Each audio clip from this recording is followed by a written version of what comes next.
There is a version of World War II that most people know. It has a beginning, a middle, and an end. It has villains who wore specific uniforms, heroes who wore others, and a conclusion that arrived in the form of unconditional surrender.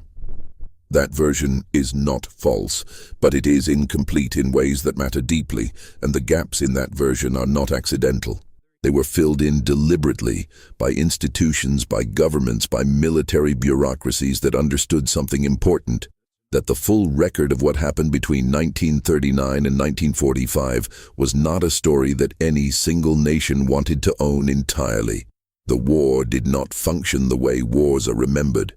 It did not run on courage alone, or hatred alone, or ideology alone. It ran on paperwork.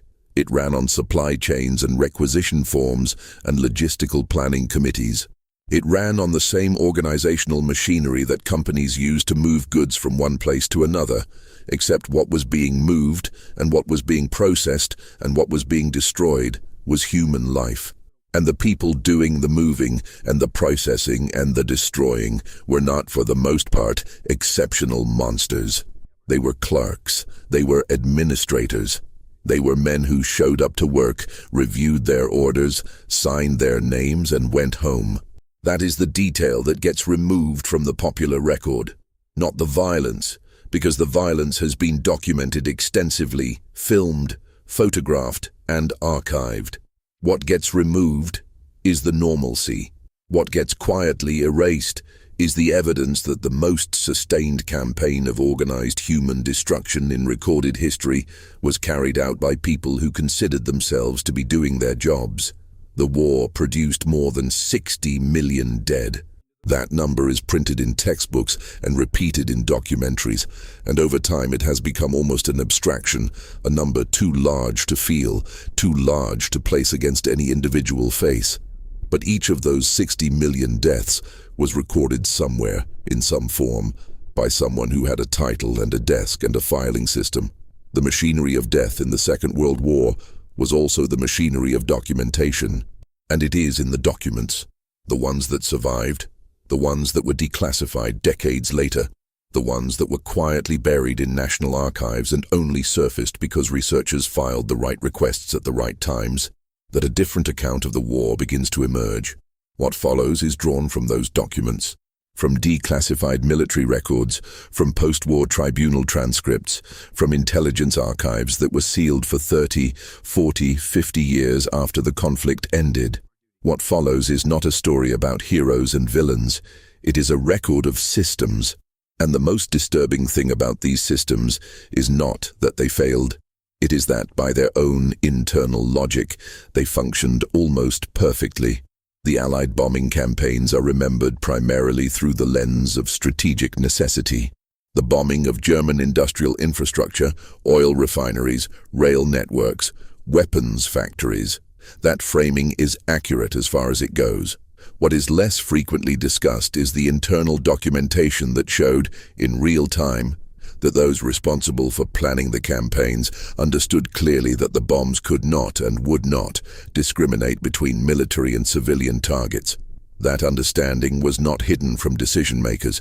It was part of the calculus. Civilian casualties were calculated in advance, assigned probability figures, discussed in planning meetings, and then accepted as what the documentation consistently called acceptable losses. There were men whose full-time responsibility was to estimate how many civilians would die in a given raid, and to present those estimates to senior commanders as part of a routine briefing package. Those estimates were not presented with distress. They were presented alongside weather data, fuel consumption projections, and anticipated bomb accuracy rates. The death of thousands of civilians was an agenda item. It appeared between other agenda items. The meeting continued. Decisions were made. Orders were issued. The bombing of Dresden in February of 1945 remains the most discussed example of this process, but it was not an aberration. It was a culmination. The internal documents produced in the months leading up to Dresden show a deliberate calculation about the psychological value of destroying a city that was known to be primarily civilian, known to be packed with refugees, and known to offer minimal military return. The expected casualties were not a side effect that planners failed to anticipate. They were, according to the documentation that was declassified decades after the fact, part of what gave the operation its perceived value. The city's destruction would demonstrate capability. It would signal resolve. The people inside the city were the message being sent. After the war, the British government spent considerable energy managing the public narrative around the bombing campaigns.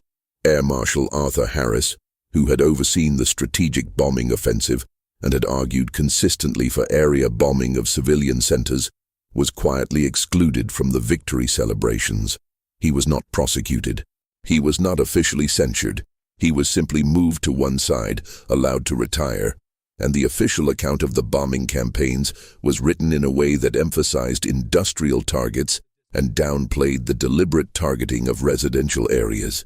The documents showing how the calculus actually worked were classified. They remained classified for decades. When they were finally released, there was no public reckoning. There was a brief period of academic discussion, and then the revised account was absorbed into footnotes where it has largely remained. The story of what happened to German prisoners of war in Allied custody after 1945 is one of the least examined chapters of the post-war period. The Geneva Convention established clear rules for the treatment of prisoners of war. Those rules were well known. They were cited frequently by Allied governments during the war when discussing German violations. After the German surrender, in the months between May and December of 1945, somewhere between several 100,000 and over 1 million German prisoners died in Allied custody.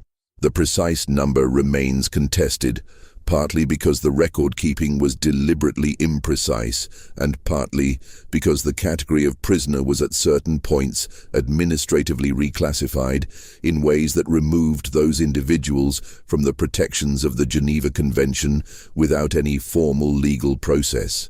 The reclassification was bureaucratic in nature. The term disarmed enemy forces was introduced in American military administration to describe German prisoners who were no longer technically prisoners of war under the convention's definition, but were instead something else, something that had no established legal framework, something for which the rules were still being written, or in many cases were simply not being written at all. In the interim, men were held in open fields with minimal food, minimal water, and minimal shelter. They died. The records that documented those deaths were incomplete, inconsistent, and in some cases destroyed. The internal communications that survive from that period show administrative personnel who were aware of the mortality rates and who continued to process paperwork using categories that had been designed to ensure the situation remained legally ambiguous. The firebombing of Japanese cities in the spring and summer of 1945 was planned and executed with a level of methodical precision that its architects openly acknowledged in their internal documentation. General Curtis LeMay, who oversaw the campaign, changed the bombing strategy from high-altitude precision attacks on industrial targets to low-altitude incendiary attacks on residential districts. The change was based on a straightforward analysis. Japanese cities were built primarily of wood. Incendiary bombs were more effective against wood than high explosives. Japanese residential districts were more densely packed than industrial zones. Therefore, incendiary attacks on residential districts would produce higher kill ratios. That analysis was correct by its own metrics. The firebombing of Tokyo on the night of March 9th and 10th, 1945, killed an estimated 80 to 100,000 people in a single night, destroyed 16 square miles of the city, and left over 1 million people homeless. It was the single deadliest air raid in history, exceeding the immediate death tolls of either atomic bombing. LeMay himself, in his post-war writings and interviews, was remarkably direct about the nature of the campaign. He stated clearly that he understood he would be tried as a war criminal if the United States had lost the war. He then stated that the United States had not lost the war, and moved on. That directness was not reflected in official military histories, which continued for decades to frame the incendiary campaign in the language of strategic necessity rather than in the language LeMay himself used when he described what he had done. Between the raids, the planning offices continued their work. Target analysts reviewed maps, calculated fuel loads, assessed wind conditions, and submitted recommendations. Administrative personnel processed orders, maintained schedules, and filed reports.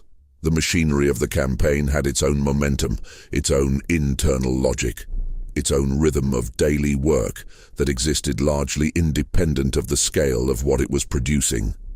People came to work, they did their jobs, they went home, the cities burned. The relationship between American pharmaceutical and chemical corporations and the German war machine before and during the early years of the conflict is documented in records that took decades to fully surface and that have never received sustained mainstream attention. Standard Oil of New Jersey, which was at the time one of the largest corporations in the world, had a partnership with the German chemical conglomerate IG.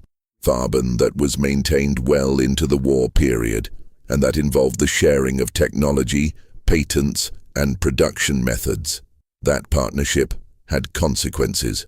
Among other things, it contributed to delays in American production of synthetic rubber, because certain production methods had been retained under the partnership agreement in ways that complicated American industrial planning after the United States entered the conflict. The documents showing the nature and extent of those arrangements were reviewed by American government investigators during the war. Some of those investigators recommended criminal prosecution. The recommendations were not acted upon. The corporations involved were fined in some cases. The fines were small. The executives involved continued in their positions. The partnership arrangements were restructured rather than terminated, and the documentation of what had happened was placed in archives where it waited for researchers who would eventually find it and who would write papers and books that were read primarily by specialists. IG Farben itself is a case that illustrates with particular clarity how economic institutions continued to function and to profit within systems that were simultaneously committing organized mass murder. The Farben conglomerate manufactured Zyklon B, the gas used in the extermination facilities. It also operated a massive synthetic rubber and fuel plant at Auschwitz using forced labor drawn from the camp population. The decision to build the plant at Auschwitz was made by Farben executives who considered the location's labor supply to be an economic advantage. Minutes from corporate planning meetings in which that advantage was discussed and quantified survived the war and were introduced as evidence at the Nuremberg trials. Farben executives were convicted. Some served short sentences. By the early 1950s, most had been released, and several had returned to prominent positions in German industry.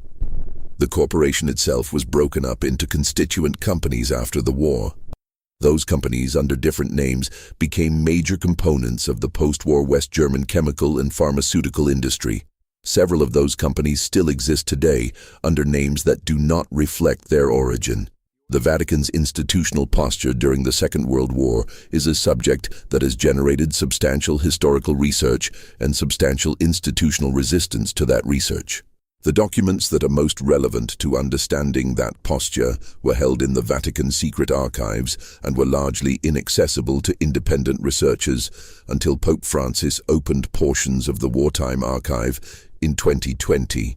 What those documents showed, and what the documents that were already available had long suggested, was that the Holy See had extensive knowledge of what was happening in the extermination camps, that this knowledge arrived through multiple channels, including reports from bishops in occupied territories and from diplomatic contacts, and that the institutional response to that knowledge was characterized primarily by a calculation about the political and institutional interests of the Church. The internal communications that survive show Vatican officials discussing reports of mass killings in careful, measured language that acknowledge the information while simultaneously framing the question of response as a matter of strategic consideration rather than moral urgency. There were discussions about whether a formal public statement would be effective or counterproductive. There were discussions about the relationship between the Holy See and the German government and the potential consequences for Catholics in occupied territories. There were discussions about the appropriate diplomatic register for various communications. What is largely absent from those documents is the register of outrage. The bureaucratic tone was maintained throughout. Pope Pius V, who has been the most controversial figure in this historical discussion, was a man who understood institutional communication with exceptional precision. His public statements during the war were crafted with extraordinary care to avoid specific condemnation of specific parties. When he spoke of suffering, he spoke of it in terms abstract enough to be interpreted almost any way. The care with which those statements were crafted is itself documented in the drafts and revisions that survive in the archive. Multiple versions of certain statements exist, showing the process by which specific references were removed, specific language was softened, and specific attributions were made general. The process was methodical. It was professional. It was the work of an institution that had survived centuries by understanding how to navigate political environments without committing irrevocably to positions that might later become liabilities. After the war, the Vatican became involved in what historians have documented as the rat lines, the network of escape routes that allowed a significant number of Nazi war criminals and war crime suspects to flee Europe, primarily to South America. The Vatican's role in that network operated primarily through the issuance of travel documents.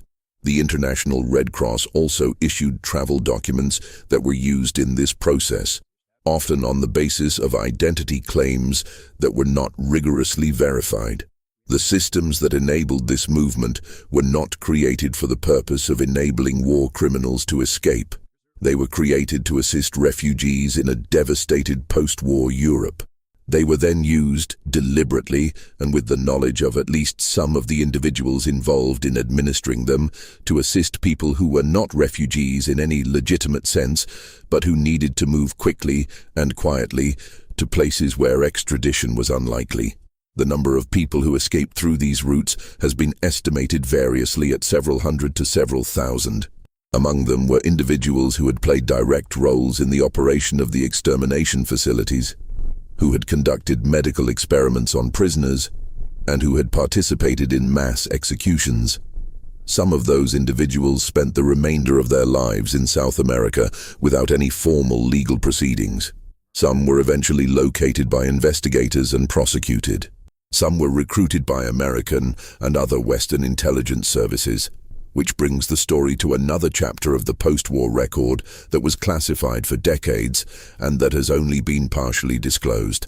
Operation Paperclip was the American program through which German scientists and technical specialists, including a significant number who had been members of the Nazi Party and some who had direct connections to war crimes, were recruited into American government service after the war. The program was not secret in the sense that it was unknown to senior American officials. It was authorized at a high level.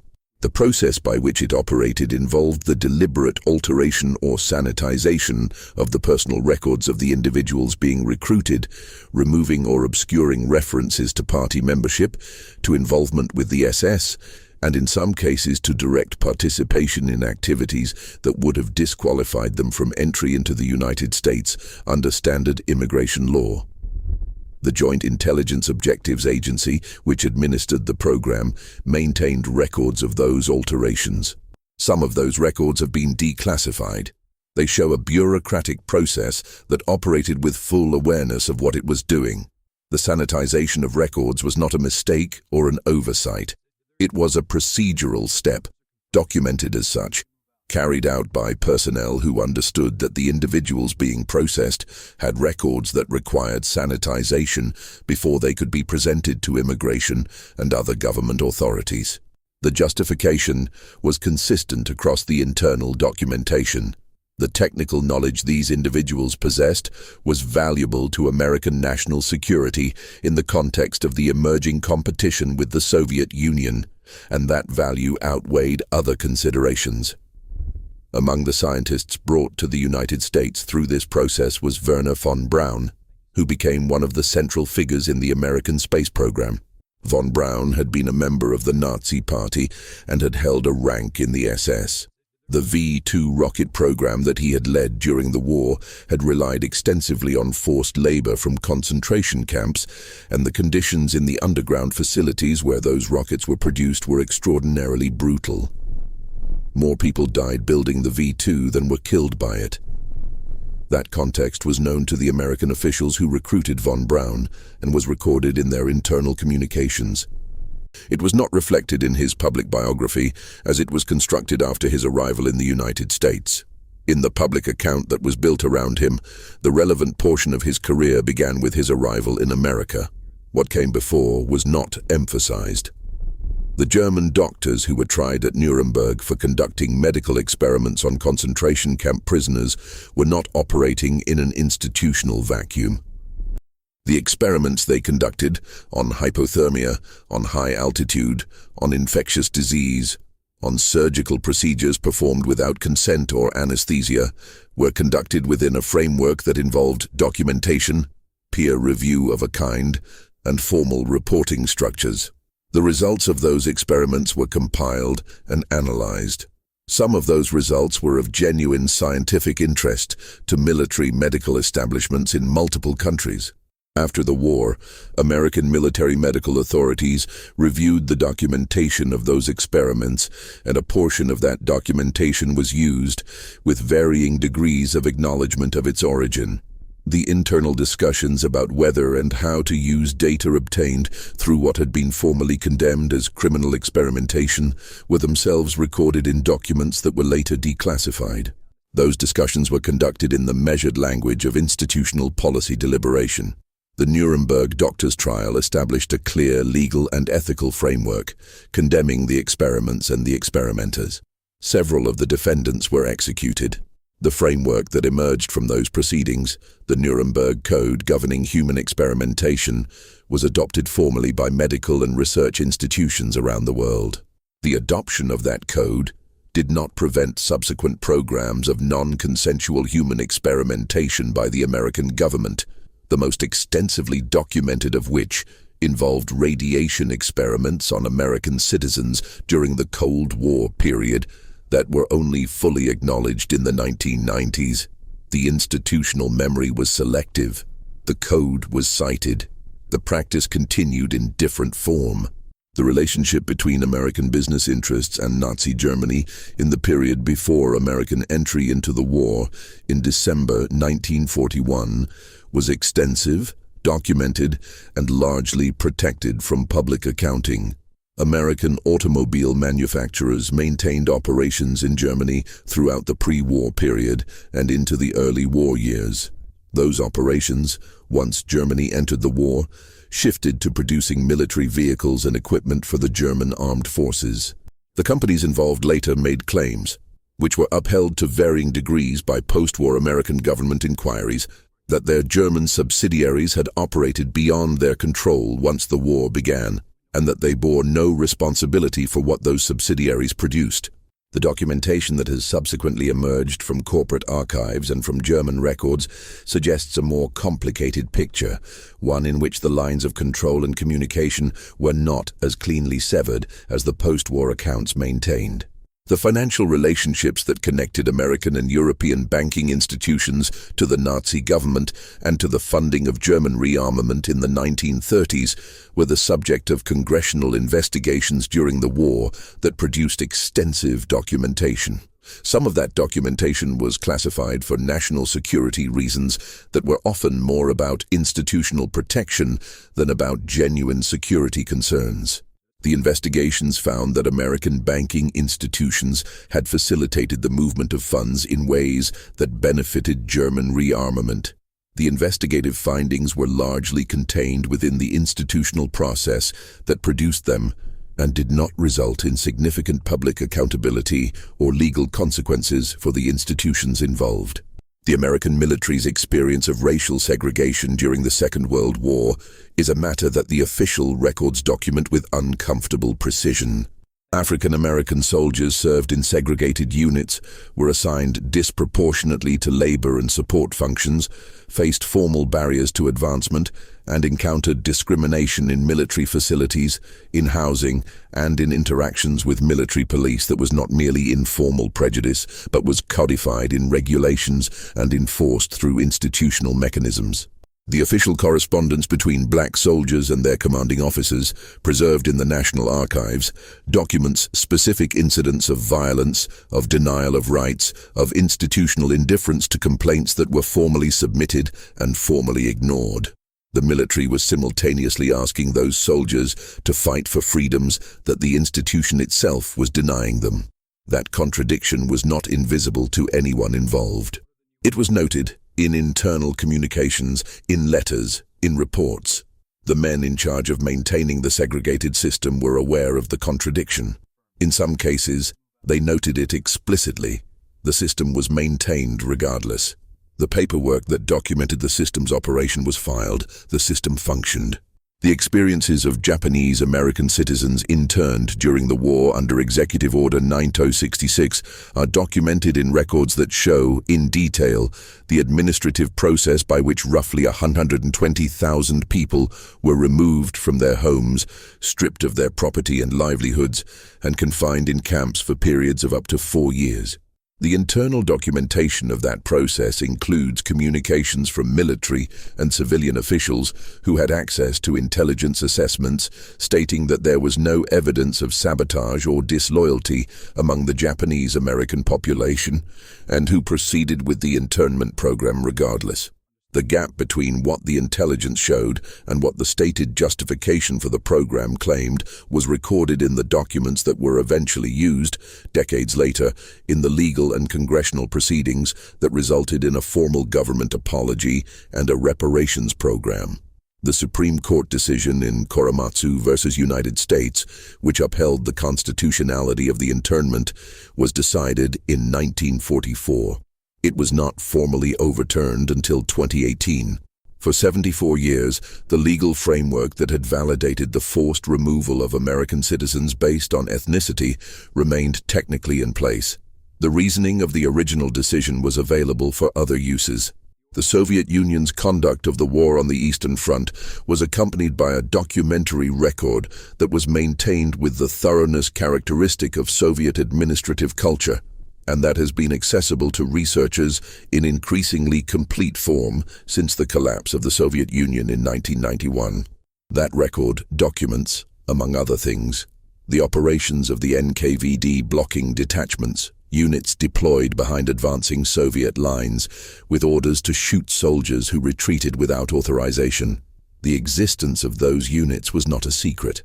They were established by explicit written order, Order Number 227, issued by Stalin in July 1942, which also established the penal battalions into which soldiers convicted of various offenses were sent to serve in the most dangerous combat roles. The order was pragmatic in its language and explicit in its methods.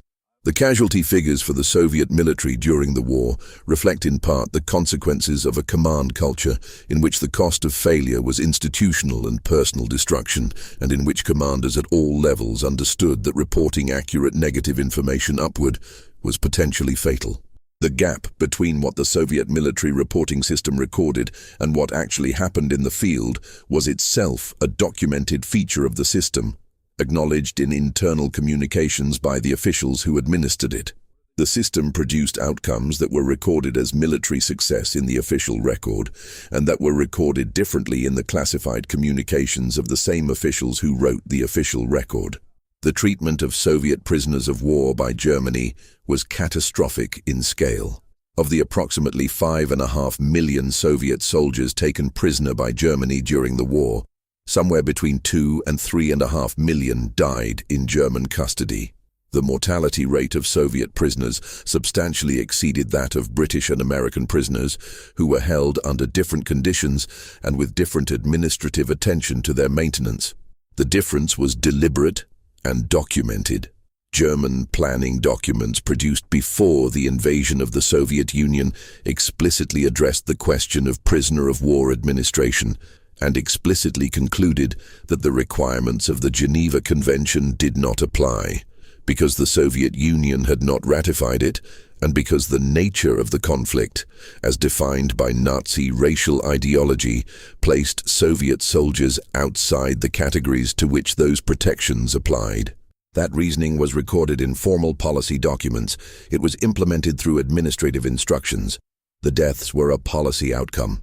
What is less frequently examined is the fate of those Soviet soldiers who survived German captivity and were repatriated to the Soviet Union after the war.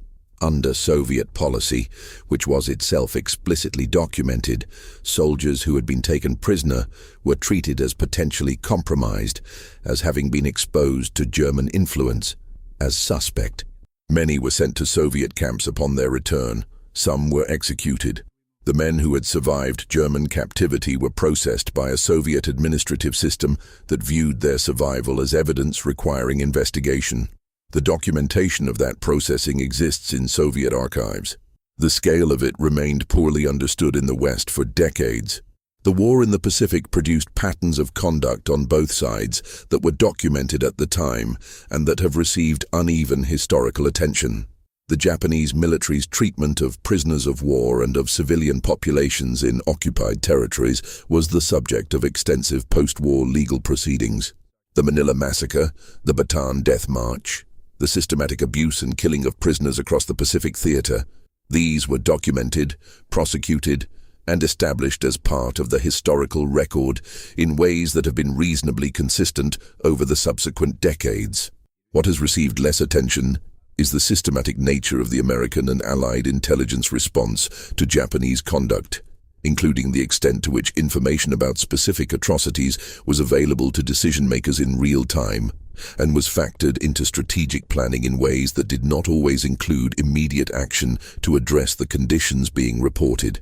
There were American prisoners in Japanese camps whose conditions and locations were known to American military intelligence. There were cases where rescue operations were feasible and were not undertaken for strategic reasons that were documented in internal communications. The men in those camps continued to die. The strategic considerations were reviewed and maintained.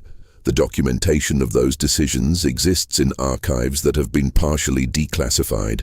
The full picture of what was known, when, and what decisions were made in response remains a subject of ongoing historical research. The use of chemical weapons during the Second World War is a history that falls into categories that are not often considered together. Germany did not use chemical weapons on the Western Front or against British and American forces, despite possessing substantial stockpiles of nerve agents, including tabun and sarin, which were not available to the Allies and which would have been devastatingly effective if deployed. The reasons Germany did not use them are themselves a matter of documented historical record. Hitler believed, based partly on his own experience of gas attack in the First World War, that the Allies possessed similar capabilities and would retaliate in kind. He was wrong about Allied capabilities. The decision not to deploy nerve agents was based on a factual error. The error was documented in German military and intelligence communications that were captured after the war. The Allies, meanwhile, had their own chemical weapons stockpiles and their own plans for their use. American forces were equipped with chemical weapons throughout the war. Ships carrying mustard agent exploded in the harbor at Bari, Italy, in December 1943, killing hundreds of Allied personnel and Italian civilians and exposing them to the agent in circumstances that were initially concealed.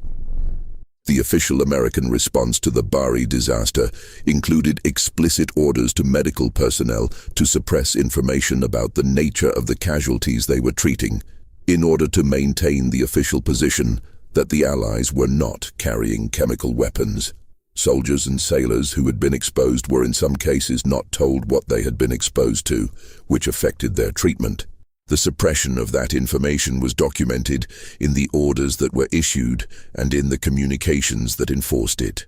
The British military conducted extensive research into the offensive use of anthrax during the war, including the actual deployment of anthrax-infected material on the Scottish island of Grunaa in tests that rendered the island uninhabitable for decades. The program was classified and remained so long after the war. The island was contaminated until a decontamination program was completed in 1987. The full documentation of the wartime biological weapons research program was not released until substantially later. The American military's relationship with Japanese biological weapons research conducted at Unit 731, which had conducted lethal experiments on Chinese, Korean, and other prisoners in Manchuria on a scale comparable to the German medical experimentation program, resulted in a post-war arrangement that has been documented through records obtained under Freedom of Information requests and through the work of historians who gained access to relevant Japanese and American archives. The data from Unit 731's experiments was obtained by American military, medical, and scientific authorities in the post-war period in exchange for immunity from prosecution for the Japanese scientists involved. The decision to grant that immunity was made at a senior level and was documented in the relevant communications. General Douglas MacArthur, who administered the post-war occupation of Japan and who had authority over the prosecution of Japanese war crimes, was aware of the arrangement. The internal communications show a deliberate decision to prioritize obtaining the scientific data over pursuing criminal accountability for the individuals who had produced it. Those individuals were not prosecuted. Some of them continued careers in Japanese medicine and academia after the war. The data they provided was incorporated into American biological defense research. The documentation of the arrangement remained classified for decades, and when it was released, the response was largely contained within academic circles. The firebombing campaign that the United States conducted against Japanese cities between March and August of 1945 destroyed more than 60 Japanese cities and killed somewhere between 200,000 and 500,000 people before the atomic bombs were dropped.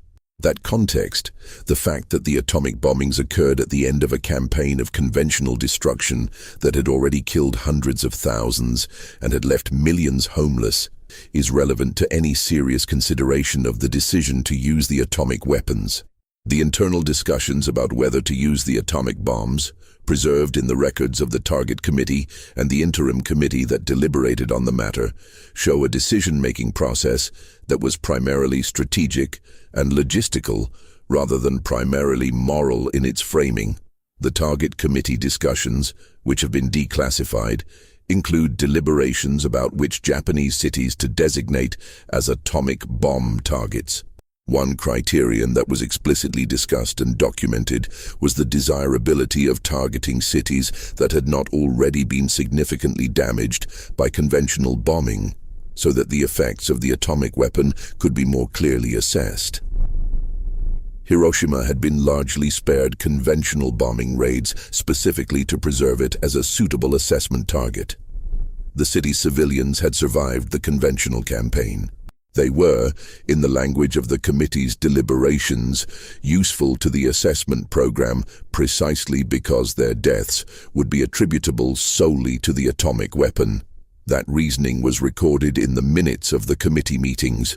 The minutes were classified. They were declassified in the 1970s. The Japanese government's decision-making in the final months of the war, which has been substantially illuminated by the declassification of Japanese wartime records and by the work of historians who have examined those records in detail, shows an institutional dynamic that in some respects mirrors the bureaucratic functioning described throughout this account. The Japanese Supreme War Council was divided between factions that advocated continuation of the war and factions that recognized defeat as inevitable. The discussions were conducted with formal procedural regularity. Meetings were scheduled, agendas were prepared, minutes were taken. The question being discussed, in the measured administrative language of those minutes, was how many additional Japanese deaths were acceptable in the pursuit of negotiated, rather than unconditional surrender terms. The estimates that were produced and discussed in those meetings projected Japanese military and civilian casualties from an Allied invasion that would have run into the millions. Those projections were documented. The deliberations continued.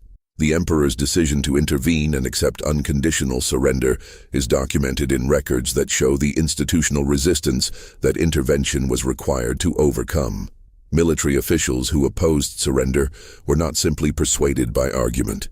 The institutional momentum of a military organization that had been built around the concept of fighting to the last had its own inertia. The emperor's recorded statement announcing surrender was recorded on August 14, 1945, and was nearly destroyed by military officers who staged an attempted coup to prevent its broadcast. The coup failed.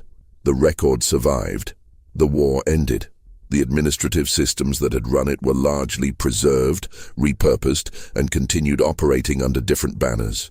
The denazification program implemented in the Western occupation zones of Germany after the war was designed to remove former Nazi Party members and active supporters of the regime from positions of authority in public life.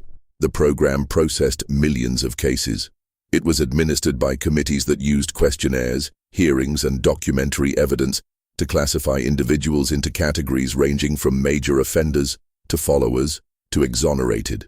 The process, which was documented in extensive administrative records, was characterized over time by a systematic drift toward leniency that historians have traced through the quantitative patterns in the classification data.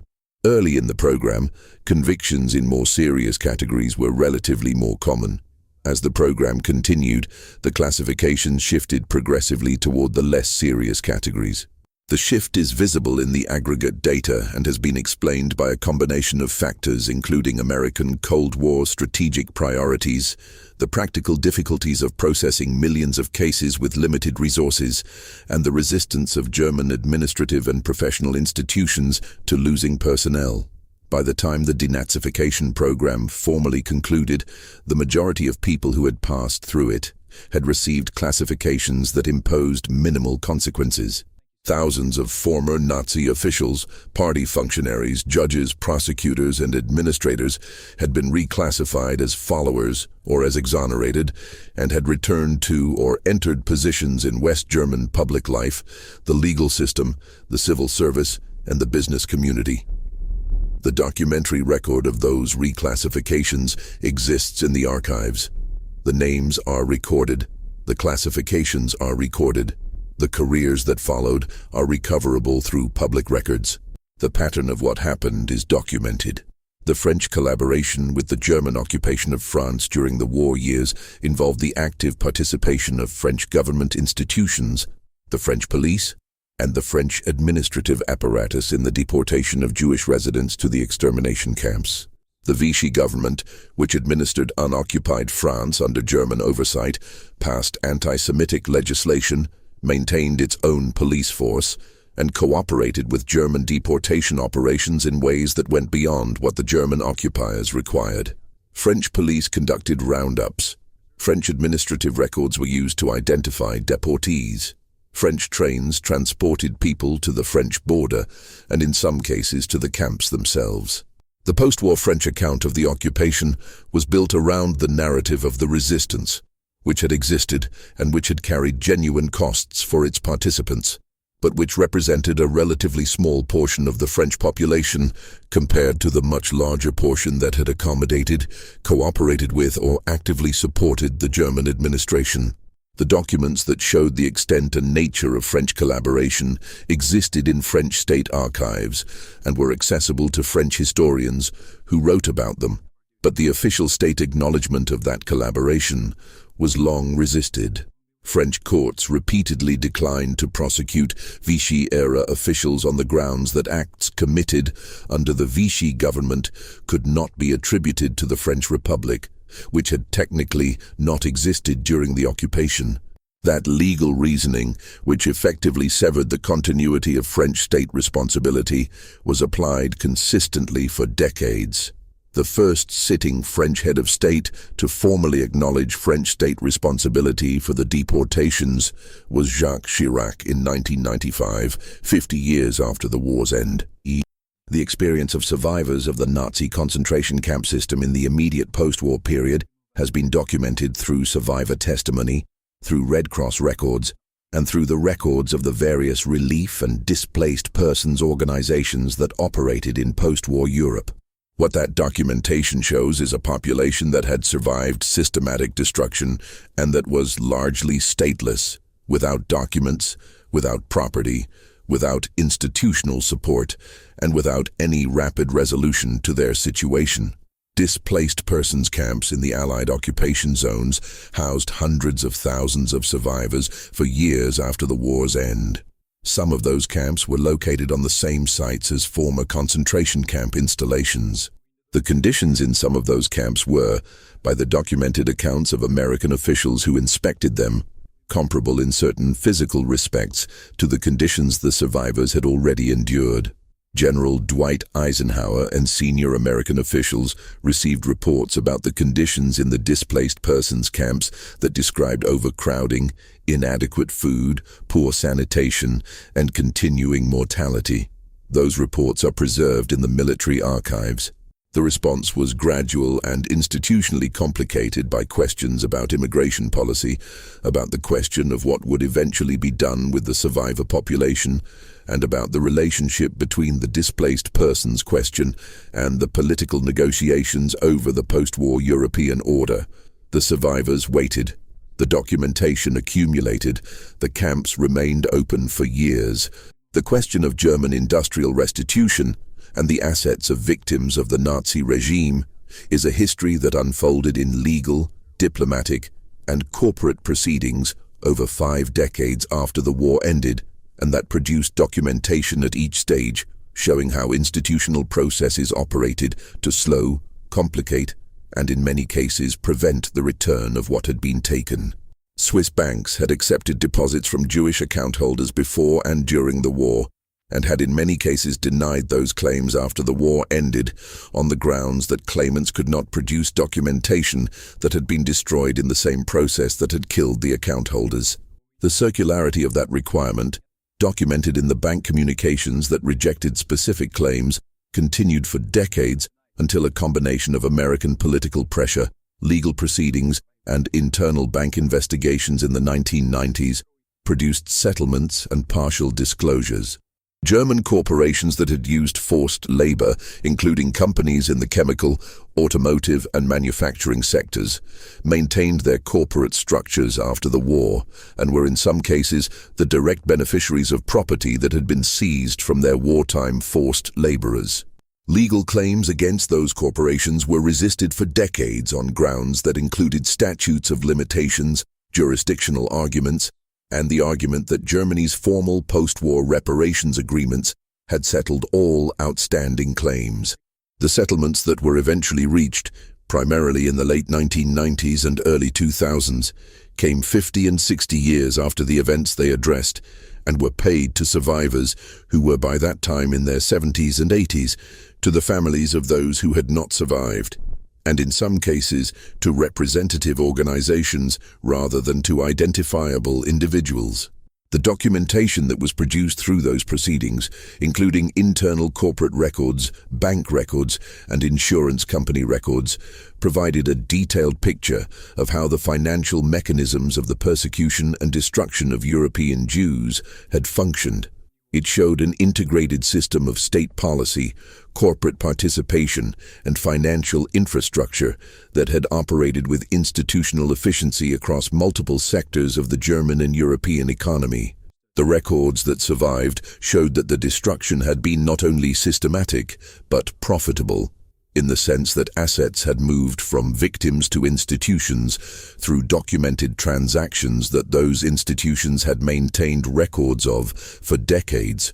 The experience of soldiers on all sides who suffered psychological damage from combat during the Second World War was managed by military institutions in ways that were primarily oriented toward returning those soldiers to combat duty, rather than toward addressing the nature or extent of what they had experienced. The condition was given different names: combat fatigue in the American military, battle exhaustion in British usage, and the treatment approaches varied from rest and sedation to methods that used electric shock and other physical interventions designed to produce rapid return to duty. The institutional framework within which those treatments operated treated psychological incapacitation primarily as a manpower problem.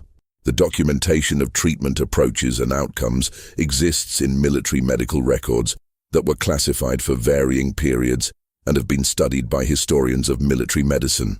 The soldiers who were treated and returned to duty without adequate recovery, whose symptoms were managed rather than addressed, who carried the weight of what they had seen and done back into combat and then back into civilian life after the war, are documented in the aggregate statistics of post-war mental health, substance dependency, domestic violence, and suicide rates among veteran populations.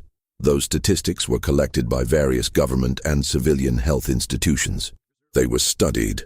They were presented in official reports.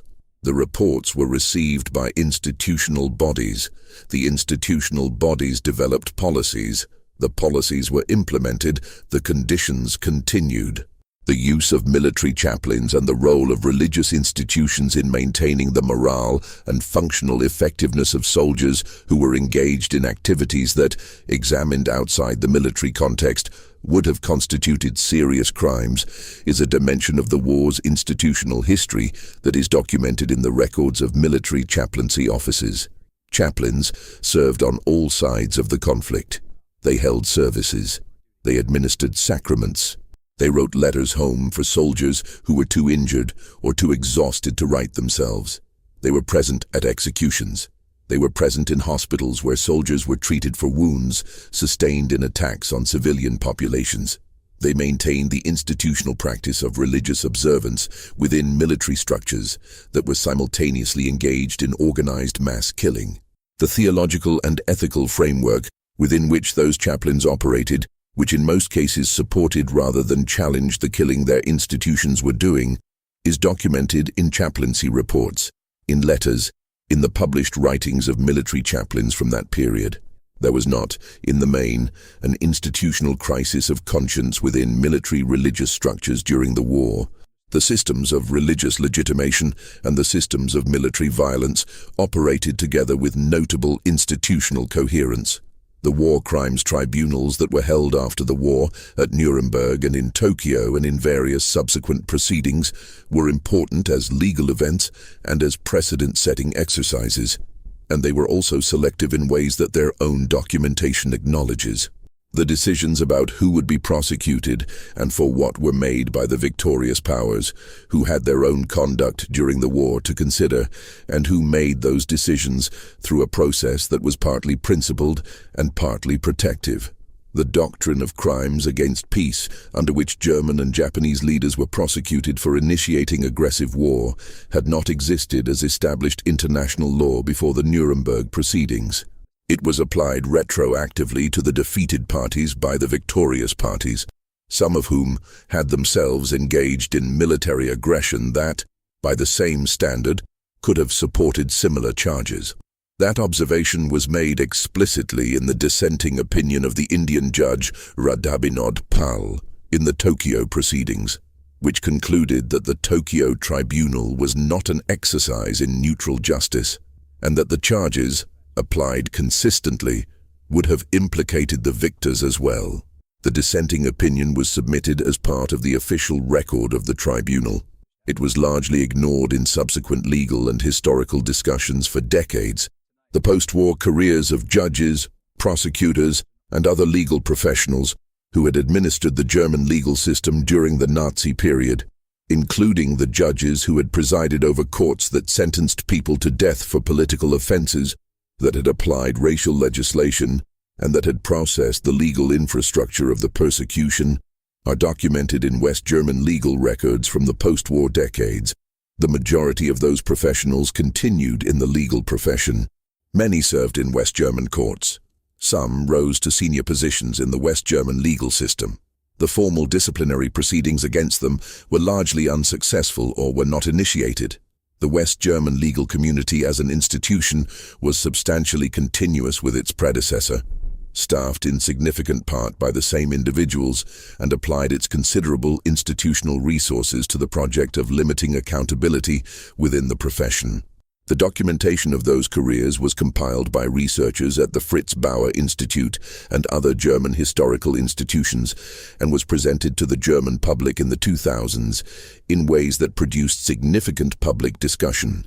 The individuals involved were by that point largely deceased. The institutions they had served in had gone through various formal processes of acknowledgement and reform. The records remained. The intelligence services of the Western Allied powers recruited from among former German intelligence and security personnel in the years immediately following the war's end.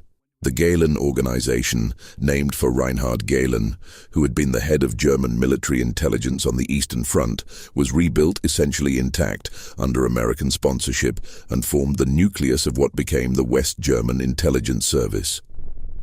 Gehlen and many of his former officers, some of whom had connections to SS operations and to war crimes on the Eastern Front, were protected from prosecution and given institutional continuity in exchange for their expertise regarding Soviet capabilities and intelligence networks.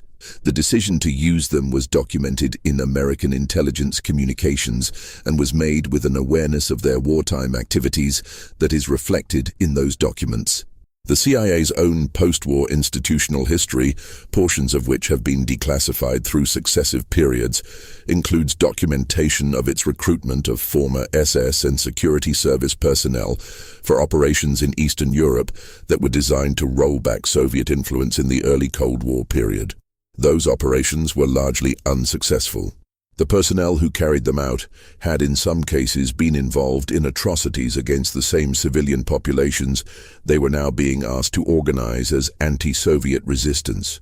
The documentation of those operations shows an institutional process that treated the wartime histories of those individuals as relevant background information rather than as disqualifying factors, and that processed them through the same bureaucratic framework that processed other personnel decisions. The history of the war's end and the immediate post-war period contains within it the origins of multiple subsequent conflicts, military programs, institutional arrangements, and geopolitical structures that continued to operate for decades.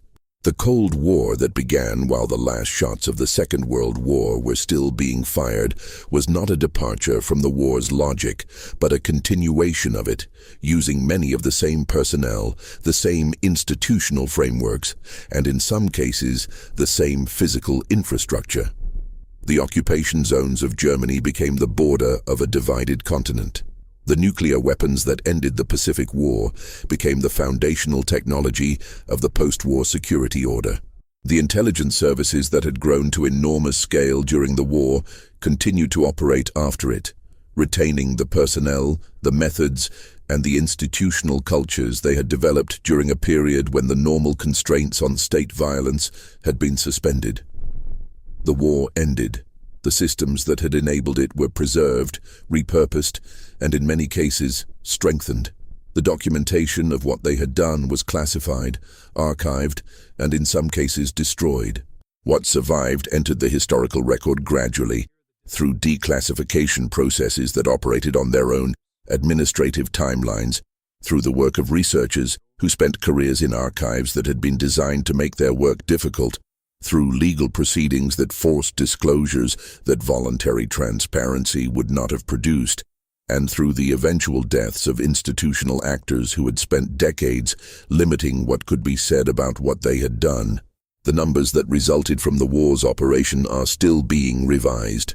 The death tolls in individual operations, in specific camps, in specific bombing raids, continue to be recalculated as additional documentation becomes available. The administrative precision with which the killing was conducted means that in some cases the records are actually quite complete, and the numbers are known with a high degree of confidence. In other cases, the records were destroyed before they could be read, and the numbers are estimates built from fragments. The effort to count the dead is itself an ongoing institutional project carried out by researchers at universities and memorial institutions and government archives, funded by grants, subject to peer review, producing publications that are cited in other publications, accumulating into a body of knowledge that is more complete than it was 20 years ago and less complete than it will be 20 years from now, assuming the institutions that maintain the archives and fund the research continue to operate, which is not guaranteed. The last survivors of the war are dying.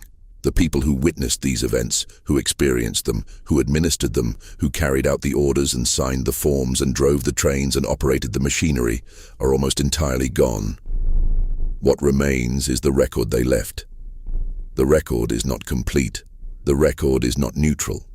The record was created by institutions that had interests in what it showed and what it concealed, and those interests shaped every layer of the archive that researchers now examine. The record is also the only thing that is left. The war happened, it was documented, it ended. The documentation endures.